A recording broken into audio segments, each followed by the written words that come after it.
Pilipinas. Aksyon Weather. Magandang umaga mga kapatid, narito na ang Action Weather.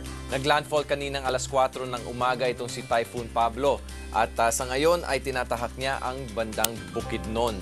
So para sa iba't mga detalye tungkol dito sa Typhoon Pablo, kausapin po natin live na nasa Pag-asa ngayon si Franz Noguera. Franz, kamusta na po tayo dyan sa Typhoon Pablo? Yes, Manu, sa ngayon nga bahagyang humina at bumagal din ang kilos ng Bagyong Pablo habang nasa vicinity ito ng Malay-Balay sa Bukidnon matapos nga nito ang maglandfall kanina sa bahagi ng Davao Oriental. Tinahak nito ang Compostela Valley, ang Davao del Norte at susunod nga niya dyan ay ang Bukidnon. Ayan, ongoing siya ngayon dyan sa Bukidnon, Lanao del Norte at lalabas nitong after lunch dyan sa Misamis Oriental. Ang Bagyong Pablo, lumiit yung kanyang sako pagtama niya dito sa Kalupaan. Makikita natin dito sa satellite image, ayan, mababasag yung ulap at yung sirkulasyon ng Bagyong Pablo once na tumama nga siya dito sa Mindanao at yung kanyang ulan bahagyaring nabawasan na sa 10 to 20 millimeters per hour na lamang as compared sa nakaraan niya na nasa 20 to 30 millimeters per hour. Pero considered pa rin yan na heavy to intense rainfall. Kaya mag-ingat pa rin yung ating mga kapatid na nasa Surigao, Davao, Compostela Valley, Misamis, Bukidnon, Lanao, Zamboanga, Leyte, Cebu, Bohol, Negros, Panay at Palawan dahil napakalaki po ng posibilidad ng mga flash flood at landslide.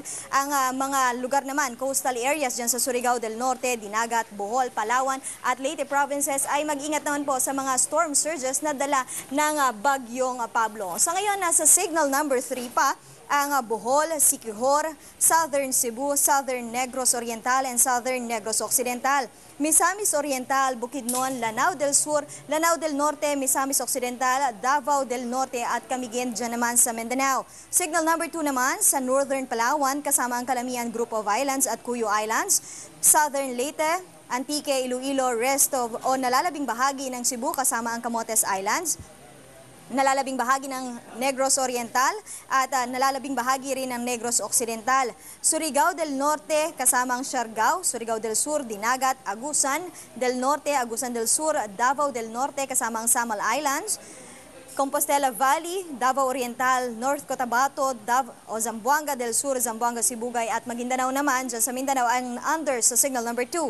Signal number 1 naman sa nalalabing bahagi ng Palawan, Aklan, Capiz, kasama ang Leyte at ang Biliran, Davao del Sur, Sultan Kudarat, Basilan, Sarangani at South Cotabato. Ayon nga sa Pag-asa, kung hindi na magbabago ng track at ng bilis, pati na rin ng direksyon itong si Bagyong Pablo, posible na mamayang gabi ay nasa vicinity na ito dito sa bahagi ng Southern Negros. And by Wednesday, nandito na yan sa bahagi naman ng Northern Palawan, Mananalasa at nasa labas, nandito sa West Philippine Sea. By Thursday, Friday pa siya tuluyang lalabas ng ating Philippine area of responsibility. Manu? Maraming salamat, Franz Noguera, live mula sa Pag-asa.